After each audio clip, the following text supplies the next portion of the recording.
Olá pessoal, Wilson por aqui. Hoje um assunto totalmente pertinente e importante da nossa área de movimentação de cargas por meio de guindastes, que é a obrigatoriedade do plano de rig.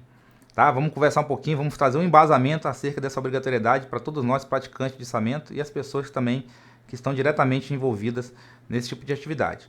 Se vocês ainda não conhecem a Ulift, curta e siga nossas redes sociais, onde tem mais assuntos interessantes do nosso universo. Vamos lá, eu queria trazer aqui hoje, pessoal, a respeito do plano de rigging aí, que é um instrumento muito utilizado para o planejamento da atividade, onde o objetivo final do plano de rigging é que não aconteçam eventos indesejados, nem incidentes, nem acidentes. Né? O intuito do plano de rigging, o grande intuito dele, é preservar a vida das pessoas e também preservar os ativos das empresas. Tá? E hoje nós temos aí, graças à NR18, né, a partir de janeiro de 2022, nessa norma ela entra em vigor com as suas alterações, né? A gente sabe que essa norma aí desde 95 até 2020 ela sofreu algumas alterações, né? Aproximadamente 21 alterações e entrou aí em vigor em janeiro de 2022, né? Com novas regulamentações acerca das movimentação de carga por meio de equipamento de guindar. E uma delas é a respeito do plano de rig, tá? Eu trago aqui, inclusive, né, uma nota na íntegra da NR18 para deixar aqui para vocês a respeito da obrigatoriedade e para que uma vez por todas todos nós tenhamos ciência, né, desse requisito legal da NR18 a respeito da movimentação de carga, tá? Então vou ler aqui para vocês, não vou falar o item porque o item ele pode se modificar com o tempo, mas consta dentro da norma da NR18, né, a seguinte recomendação: o plano de carga para a movimentação deve ser elaborado para cada equipamento e conter as seguintes informações. Aí essas seguintes informações são todos os itens que devem conter no plano de riga. Da letra A até a letra J ali, os itens necessários que devem conter no plano de riga. Inclusive nós, da Ulift, fizemos aí um checklist completo, um e-book completo com todos os itens de acordo com a NR18 que devem conter em um plano de rig, e assim nós elaboramos um checklist bem completo para ajudar, auxiliar as pessoas que elaboram e também as pessoas que fiscalizam, fazem a leitura e precisam aí de validar os seus planos de rig dentro das suas empresas. Então é muito comum também pessoas que não, empresas que não trabalham, não atendem diretamente a NR18, porque não é da indústria da construção civil, perguntarem, mas eu preciso atender a NR18? Olha, eu conheço várias empresas, inclusive da área de mineração, que atendem na íntegra essa recomendação da NR18, né, a respeito do plano de rigging.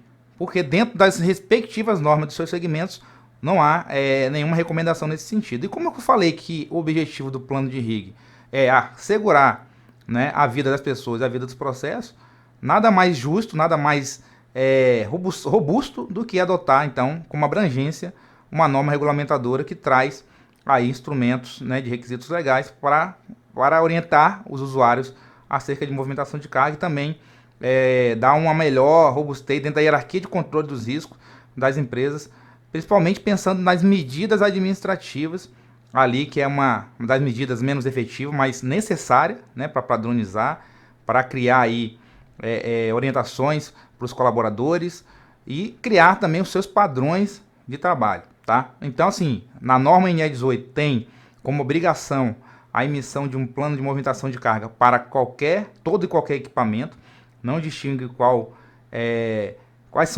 a matriz, quando que deve ter um plano ou não, ela diz que é para todo equipamento, ou seja, para qualquer atividade de movimentação de carga, então tem que ter um plano.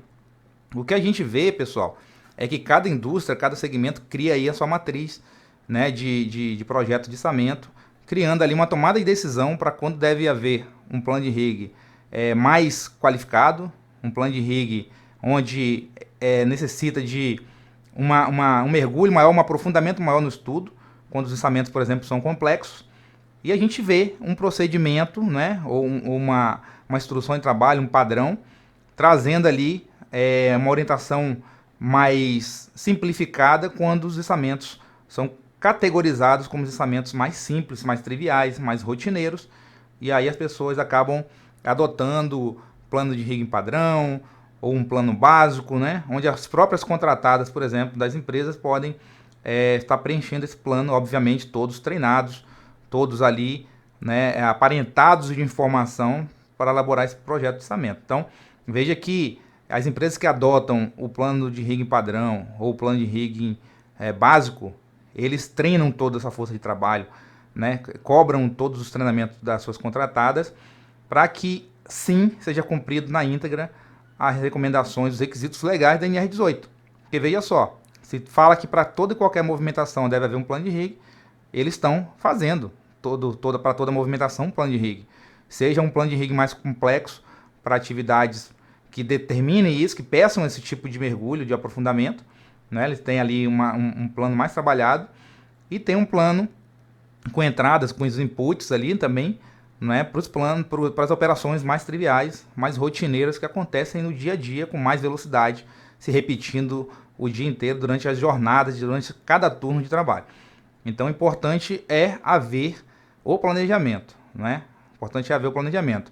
E para cada segmento, para cada indústria, para cada setor, existe aí as suas peculiaridades. E eu convido, então, a todas as empresas, a todos os profissionais do SESMIT, da operação, da engenharia, da manutenção, estudarem, mergulharem aí em cima, se debruçarem em cima dos seus processos e da sua estrutura organizacional, para entender qual é o melhor modelo.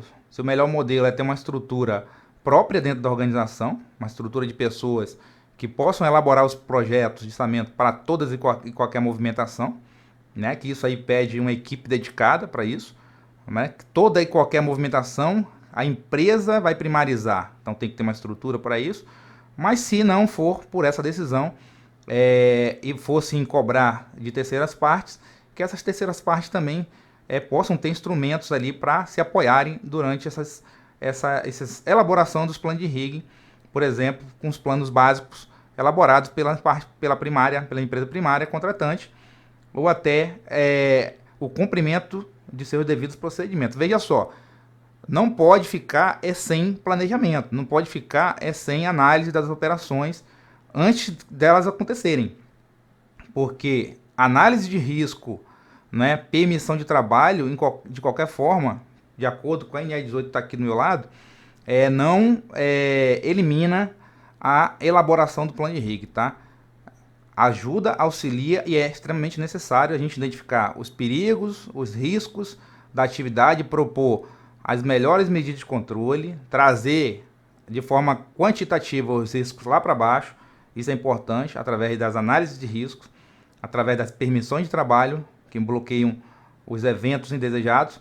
No entanto, contudo, entretanto, não elimina a necessidade de elaboração do plano de rig, tá? A norma NR18 está bem clara ali.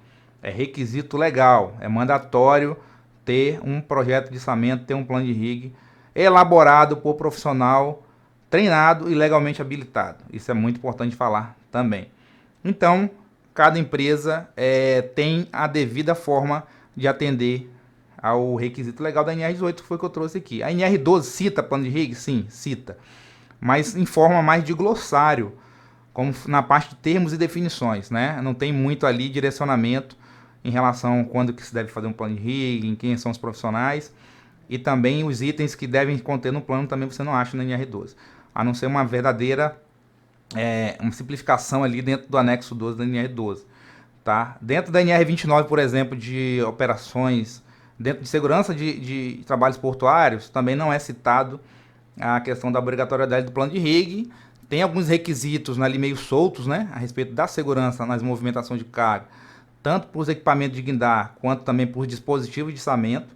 Tá? Tem algumas coisas soltas que auxiliam nas tomadas de decisão, mas acerca do plano de rigging não tem nada mencionando. Então, como eu falei, pode ser feita abrangência para as outras empresas, para os outros segmentos? Sim, depende muito da questão da estrutura organizacional, como que as empresas enxergam as recomendações da NR18.